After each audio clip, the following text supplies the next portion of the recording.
MLC కవిత చేస్తున్న దీక్షకు BRS మద్దతుందా అని ప్రశ్నించారు ప్రభుత్వ విప్ ఆది శ్రీనివాస్. ఎమ్మెల్సీ కవిత చేస్తున్న దీక్షకు సొంత పార్టీ నేతల నుంచే మద్దతు లేదని తెలిపారు.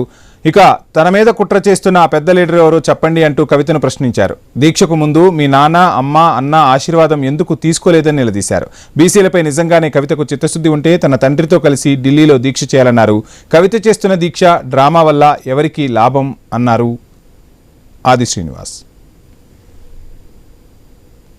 మరి ఇప్పుడైనా కనీసం ప్రతిపక్ష నేతగా ఉన్నటువంటి మీ తండ్రి గారిని తీసుకుని వచ్చి ఢిల్లీలో బీజేపీకి వ్యతిరేకంగా ధర్నా చేస్తే మా బీసీల కోసం మీరు పోరాటం చేసినట్టు. ఇది మీ ఫ్యామిలీలో జరుగుతున్నటువంటి కుట్రలు కుతంత్రాలలో మీ ఉనికిని చాటుకోవడానికి చేసేటువంటి ప్రయత్నంగానే తప్ప నిజంగా మీకు చిత్తశుద్ధి ఉంటే మీ దీక్షను ఢిల్లీలో చేయండి. మా బీసీల పట్ల మీకు చిత్తశుద్ధి ఉంటే మీరు హైదరాబాద్ ఇందిరాబాద్ దగ్గర దీక్ష చేయడం ఇది భారతీయ జనతా పార్టీ ప్రభుత్వానికి లాభం చేసి పని చేస్తుండ్రా?